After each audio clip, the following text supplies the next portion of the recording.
Welcome back to wanted. ఈరోజు మనం చూస్తున్న నెక్స్ట్ వీడియో ఏంటంటే పరాగ్ పరీక్ ఫ్లెక్సీ క్యాప్. ఏదైతే ఒక మ్యూచువల్ ఫండ్ మనం లాంగ్ టర్మ్లో పెడదాం అనుకుంటున్నామో ఆ మ్యూచువల్ ఫండ్స్ జూలై క్వార్టర్లో కొన్ని స్టాక్స్లో ఇంక్రీజ్ చేసుకుందన్నట్టు వాళ్ళ స్టేక్. సో ఆ స్టాక్స్ ఏంటి, వాటి పర్సంటేజ్ ఎంత అలొకేషన్ జరిగింది, ఎంత పర్సంటేజ్ ఇంక్రీజ్ చేశారు, న్యూగా ఏదైనా యాడ్ చేశారా అనే వాటి గురించి మనం మాట్లాడదాం. దానికంటే ముందు వాళ్ళ హిస్టారికల్ మార్కెట్ క్యాప్ అలొకేషన్ చూద్దాం అన్నట్టు. ఏ టైంలో ఎలా మూవ్ అయ్యారు, లార్జ్ క్యాప్కి ఎలా మూవ్ అవుతున్నారు, మిడ్ క్యాప్కి ఎలా మూవ్ అవుతున్నారు, స్మాల్ క్యాప్కి ఎలా మూవ్ అవుతున్నారు అనే వాటి గురించి ఒకసారి మాట్లాడి అక్కడికి వెళ్ళిపోదాం. సో ఇక్కడ మీరు స్క్రీన్లో చూస్తే Parag Parikh flexi cap fund historical market cap ఉంది కదా. ఇక్కడ 1, 2, 3 కలర్స్ మెన్షన్ చేశారు. ఇది ఫోర్త్ కలర్. ఈ 4 కలర్స్లో వాళ్ళ అలొకేషన్ మనం చెప్దాం. కింద ఏంటంటే ఇయర్స్ పెట్టారు, ఏ ఇయర్లో ఎలా, years in quarter on quarter. ఇదేంటంటే పర్సంటేజ్ 0 to 100%. ఈ రెండింటి గురించి మనం మాట్లాడదాం. First large cap, mid cap, small cap, other caps. So ఇక్కడ జూలై 17లో లార్జ్ క్యాప్ పర్సంటేజ్ ఆల్మోస్ట్ 30% ఉంటే, ఇది ఒక 20% ఉంటే మిడ్ క్యాప్, స్మాల్ క్యాప్ అనేది 20% ఉంటే రిమైనింగ్ 30% అదర్స్ ఉన్నాయి అన్నట్టు. సో ఇక్కడ జూలై 17 నుంచి 19 వరకు, ఈ 19 వరకు లార్జ్ క్యాప్లో ఇంక్రిమెంట్ చాలా జరిగింది. సో మార్కెట్ ఎలా మూవ్ అవుతుందో కూడా మీరు అబ్జర్వ్ చేయండి. సో ఇక్కడ లార్జ్ క్యాప్ ఇక్కడ నుంచి ఇక్కడ వరకు ఒక రేంజ్లో మూవ్ అయింది. ఇక్కడ మిడ్ క్యాప్ కూడా ఇక్కడ చాలా హెవీగా ఉంది 17లో. ఇలా వచ్చే కొద్దీ ఈ ఏరియాలో మిడ్ క్యాప్ గ్రాఫ్ చూడండి, చాలా అంటే చాలా తక్కువ ఉంది. ఇక్కడ స్మాల్ క్యాప్ గ్రాఫ్ కూడా ఇక్కడ ఉన్నంత లేదు, ఇక్కడ తగ్గిపోయింది. కానీ ఈ అదర్స్ అనేవి ఆల్మోస్ట్ స్టేబుల్గా ఉన్నాయి అన్నట్టు. ఎక్కడి వరకు మనకు కరోనా టైం బిఫోర్ వరకు ఇక్కడ వరకు లార్జ్ క్యాప్లో ఇంక్రిమెంట్ జరిగింది, మిడ్ అండ్ స్మాల్ క్యాప్లో తగ్గిపోయింది.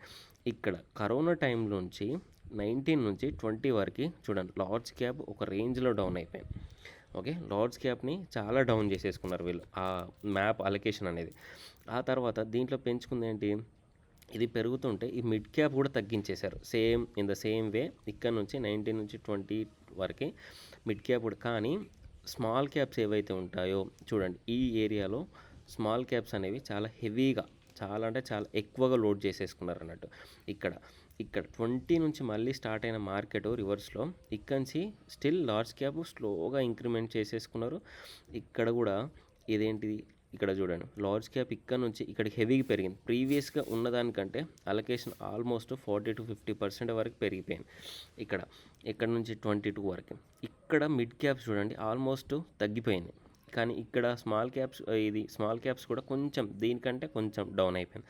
ఇక్కడ నుంచి లార్జ్ క్యాప్ అనేది కాన్స్టెంట్గా 20 to 23 వరకు పెరుగుతూనే వచ్చేసింది. లార్జ్ క్యాప్ అనేది కాన్స్టెంట్గా పెరుగుతూనే వచ్చేసింది. ఈ మిడ్ క్యాప్ అనేది నేరో అయిపోయింది అన్నట్టు. మిడ్ క్యాప్లో ఇన్వెస్ట్మెంట్ అనేది తగ్గిపోయింది. ఈ టైంలో బాగా పెరిగింది మిడ్ క్యాప్. అందుకే మనకు కరోనా టైం తర్వాత మార్కెట్లో మిడ్ అండ్ స్మాల్ క్యాప్స్ చాలా హెవీగా పెరిగాయి అన్నట్టు. ఆ తర్వాత నుంచి ఇంత మూమెంట్ లేదు. సో ఇక్కడ ఇంత నేరో చూడండి, లార్జ్ క్యాప్ అనేది 22 వరకు, ఆల్మోస్ట్ 23 జాన్లో హయ్యెస్ట్ రీచ్ అయిపోయింది. సో ఆ తర్వాత ఈ టైంలో మిడ్ క్యాప్ చాలా తగ్గిపోయింది. ఇక్కడ చూడండి స్మాల్ క్యాప్ పర్సంటేజ్ లైట్గా పెంచారు కంపేర్ టు హియర్. కానీ ఏది తగ్గించారు, ఈ అదర్స్ ఏమైతే ఉందో ఆ పర్సంటేజ్ తగ్గిపోయింది. ఇక్కడ నుంచి ఈ అదర్స్ అనేది ఆల్మోస్ట్ కొంచెం బేస్గా తగ్గే ఉంది. ఈ టైంలో లార్జ్ క్యాప్ అనేది కొంచెం డౌన్ అయిపోయింది కంపేర్ టు హియర్.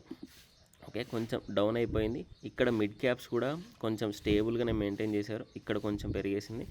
ఇప్పుడు చూడండి మళ్ళీ ఇక్కడ జూలై 24th నుంచి ఇక్కడ నుంచి చూడండి 25th వరకు ఆల్మోస్ట్ లార్జ్ క్యాప్లో ఇంక్రిమెంట్ అనేది చాలా హెవీగా పెరుగుతుంది. ఇక్కడ జూలై నుంచి ఇప్పుడు డిసెంబర్ వరకు లార్జ్ క్యాప్లో, ఈ ఏప్రిల్ 25th వరకు మనకు లార్జ్ క్యాప్లో హెవీగా అలొకేషన్ పెరిగింది. అంటే మనం దాన్ని బట్టి ఏం చేయొచ్చు అంటే లార్జ్ క్యాప్లో ఫోకస్ అవుతుంది. ఎందుకంటే రీసెంట్గా పర్ఫార్మెన్స్ ఎక్కువ చేయలేకపోయాయి లార్జ్ క్యాప్. కావాలంటే నిఫ్టీ 50 చూడండి కొంచెం తక్కువ ఉంది పర్ఫార్మెన్స్, ఇప్పుడు ఇంక్రిమెంట్ చేశారు. ఆ తర్వాత మిడ్ క్యాప్ అనేది చాలా తగ్గిపోయింది అలొకేషన్, స్మాల్ క్యాప్స్ తగ్గిపోయింది, అదర్స్లో పెంచేశారు. అందుకే మనం లార్జ్ క్యాప్లో ఒకసారి ఫోకస్ చేయండి. ఈసారి ఇప్పుడు వచ్చే మార్కెట్లో ఇది ఫోకస్ చేయొచ్చు మనం. ఇప్పుడు మనం వాళ్ళు దేంట్లో హోల్డింగ్ చేశారు ఎక్కువగా అనే వాటి గురించి మనం మాట్లాడుకుందాం. ఇప్పుడు ఏ స్టాక్లో వీళ్ళు అలొకేషన్ చేశారు, ఎంత పర్సెంటే అనే వాటి గురించి మనం మాట్లాడుకుందాం.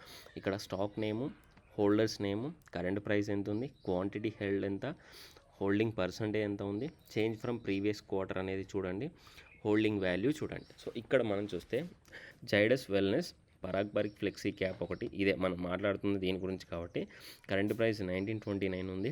క్వాంటిటీ హెల్త్ 46 lakhs చేంజ్ వరకు పెట్టేసుకున్నారు. Holding percentage 7.27% పెంచేశారు.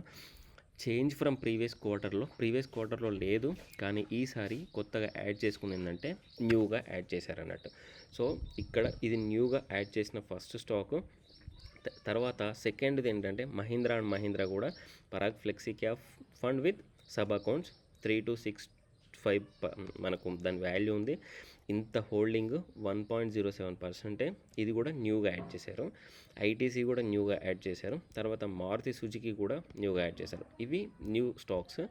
Okay, increment stocks holding percentage చూసాం కదా. Next highest Bajaj holdings and ఇన్వెస్ట్మెంట్లో 5%, ఐసీఆర్ఏలో 3%, కోల్ ఇండియాలో 2%, బాలకృష్ణ ఇండస్ట్రీస్లో 2%, EID Parry 2%, multi commodity exchange ఎంసీఎక్స్లో 1.6. So already Zydus life sciences, ఇది అదేంటంటే వెల్నెస్, ఇది లైఫ్ సైన్సెస్ వేరు, అది వేరు. డాక్టర్ రెడ్డిస్లో 1. సో ఇలా మామూలుగా 1% ఉంచాయి. సో ప్రీవియస్గా ఉన్నదానికంటే ఇంక్రీజ్ చేసుకున్నవి ఏంటంటే కోల్ ఇండియాలో 0.36% పెంచేశారు, ఈఐడి ప్యారీలో 0.41% పెంచారు, జైడస్ లైఫ్ సైన్సెస్లో 0.15. ఇంతే, ఇవి వాళ్ళు పెంచేసుకున్నవి ప్రజెంట్వి. ఓకే, థ్యాంక్ యూ, జై హింద్.